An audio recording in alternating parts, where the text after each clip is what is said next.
Morning. Oh, good Saturday morning. It's windy. It's semi-cold. It's windy. It's typical Saskatchewan, where if you don't like it, wait 10 minutes. Uh, well, today is Saturday, and I have got the harness all beautified and ready to go, and marked off. The one and only thing that I may change later on is my oil level sensor. Right now, the truck will just say check engine oil. It's probably a good thing I have it come up every time. It's a Chevelle, after all. It likes to make its territory. But yeah, I've nice and cleaned it all up. So now my throttle body, well, they call this throttle body, fuel injection, and something other module. But there's that one, and then all the other stuff. So I've taken out the AC lines for running the compressor, the accumulator, the other various sensors for it, the oh, what the hell you call it, the one for the transmission, and I've left the speed sensor, which is somewhere amongst the crap and corruption. I still may change this one to something that's a little easier to get the starter out, but right now I'm going to leave it. If it becomes a problem, I've only had to change the starter once in this thing when it died on the road. But everything else has been labeled, marked, and shortened if it needed it, and beautified. So now what we're going to do is we're going to shove it back in the beast, and later on figure the rat's nest of battery cables I have back there and see if it roars to life. I have a 2005, I think that's what it was, 2005 Equinox. What is it? Oh, it doesn't say. Huh. I'm going to say 2005 Equinox outside that I'm going to have to tell the guy that owns it that he is probably going to need an engine. He complains that it's overheating. Well, I filled it with water this morning to see if it's leaking somewhere or if it's just they didn't bleed it right. There's a bleeder screw on these ones. It's the old block from the 3.4s, and I think this one has a 3.5 or 3.6.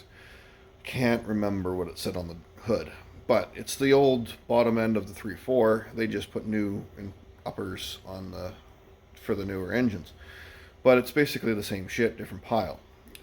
So yeah, there's a bleeder screw down near the water pump, and I thought, okay, well, worst case scenario, whoever did it didn't think about bleeding it there, and it's got an air embolism, and it just wasn't doing it. Well, I filled it with water. Now the fucker won't start. So I'm like, okay, plot thickens. Because yeah, it was in the middle of my driveway, and I moved it from the middle of my driveway up to the side here. I've got multiple cars. I've got a truck from the same guy. I've got now this car that he's got from SGI again. The truck is coming along nicely. I just got to finish it. Now I got to tell him that the four-wheel drive doesn't fucking work, and hopefully I can get rid of that one.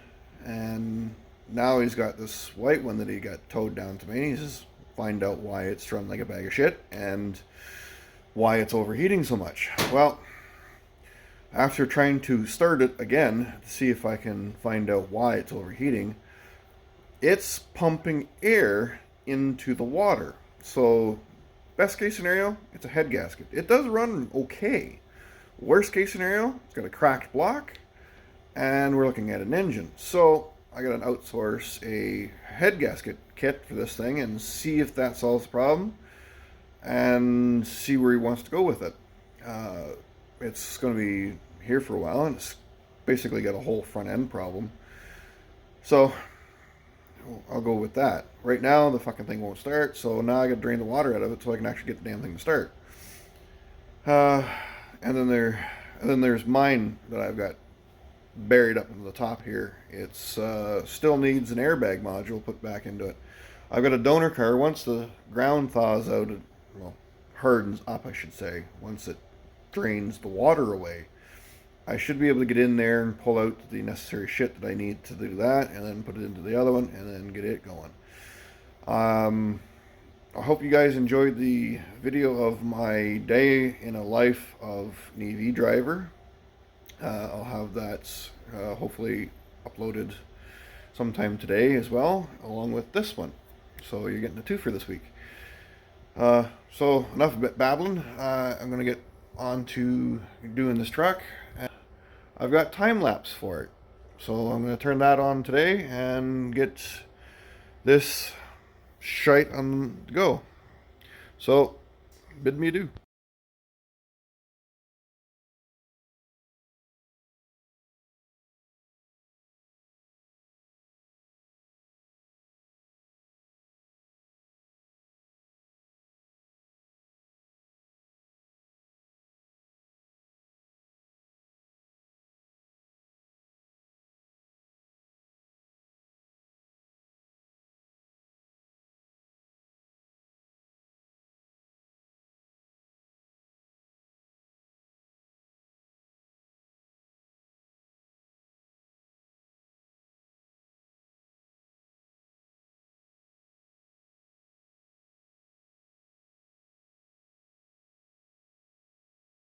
A few moments later. Okay, it's the afternoon.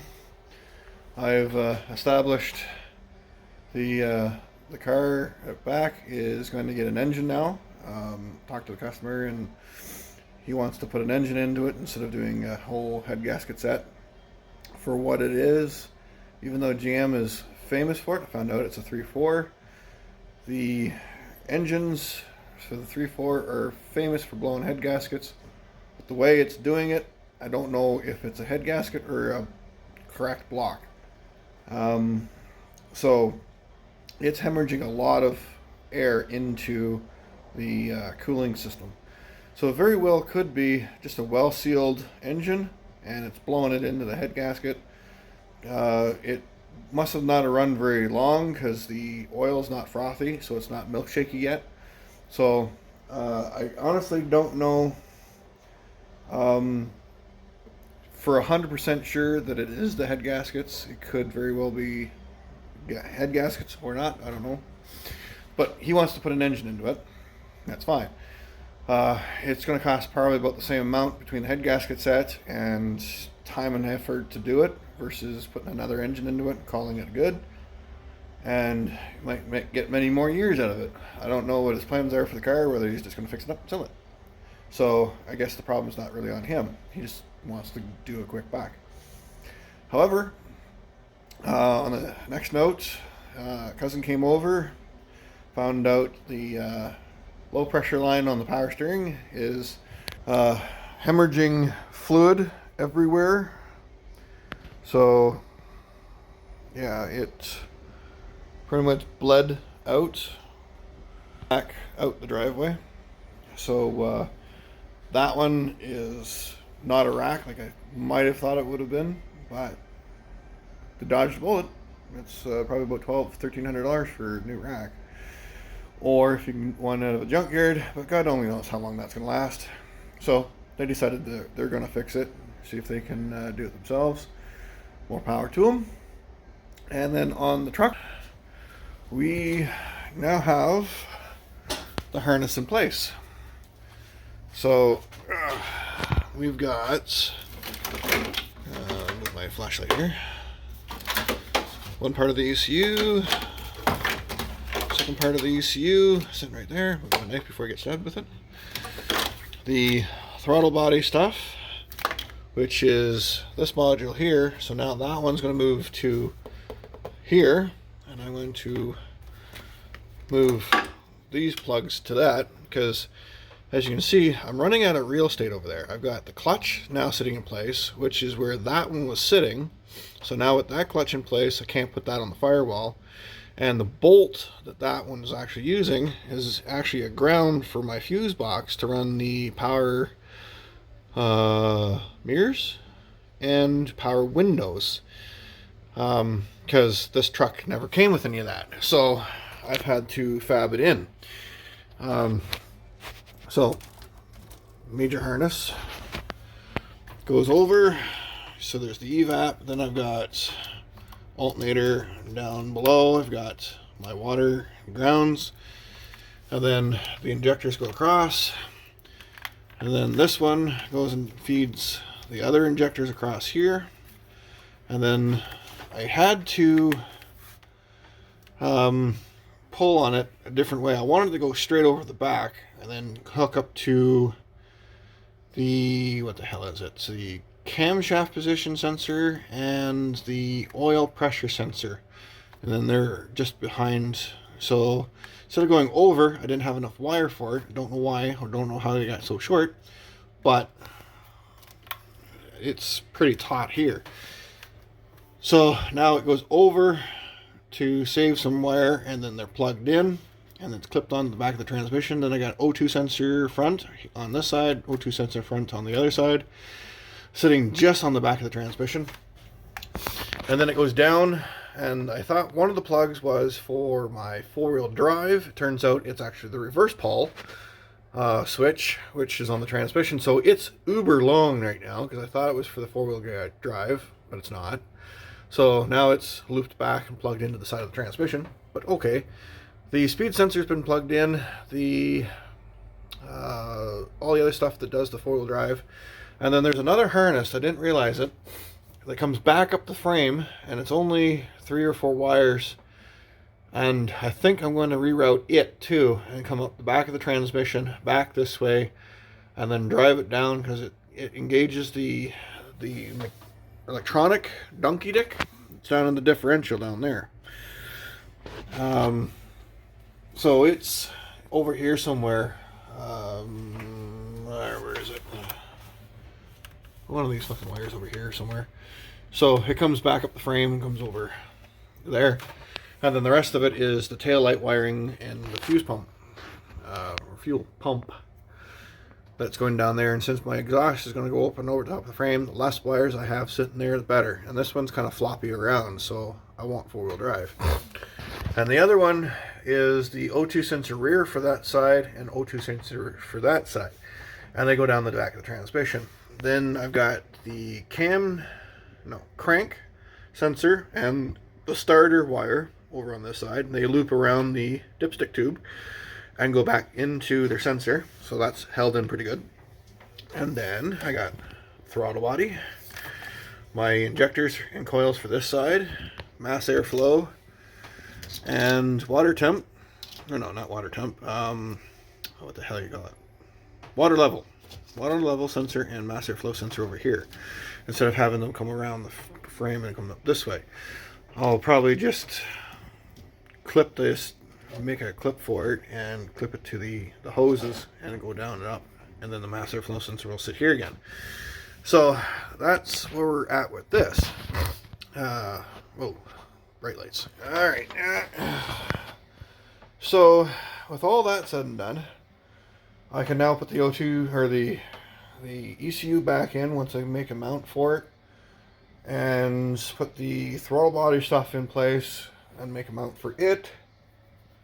And then throw all the other crap back at this thing, and hopefully maybe this weekend I'll get it fired up again. Maybe. I also have to change some tires on my little toaster. I'm currently standing on them because I got a plank that goes across the front of my truck. So that's a step stool, and that's my summer tires for my EV. Use what I've got, right? So I might end up having to use that next. I don't trust plastic, but hey, I'm already pretty sketched out. But that's the engine and the harness in itself. So that's so far my weekend wrapped up in 4 hours. There's supposed to be somebody else coming to get some stuff done. Oh, looks like I got a black eye, but I don't. That made it worse. So they're supposed to show up to get some lower control arms. They didn't show. I don't know if they're going to show. I'm not one to call people. If you don't want to show, fine. You probably got other stuff to do. I'm not going to hound you for it. No other business does. And why should I even do it? Because I'm just doing this on my spare time. So I'll drag you along if I have any other updates to bring to you. But for right now, no. I just gotta get the batteries put back in, ECU mounted, figure something out. I still gotta get my printer going. I'm close to getting that done. It's still acting like a toddler. I tell it one thing, it does another. Um, I do have a new sensor for it, and the odd thing is I had a perfect micro switch for it, but it doesn't like it. Go figure. So I had to order the OG style for it, and it works, well, that particular spot works fine. But right now I have it ramming into the deck. I have it the one head going the opposite direction from where it's supposed to be. So this is what I get for updating the firmware when I shouldn't have updated the firmware. So now I got to figure out what the hell I've done and not done, yada yada yada. And at the same time, I'm doing power supply upgrades and shit like that. So I guess I can do that for the rest of the day and call all this kind of done. So, like, subscribe, and everything else under the sun, and I'll catch you on the next video.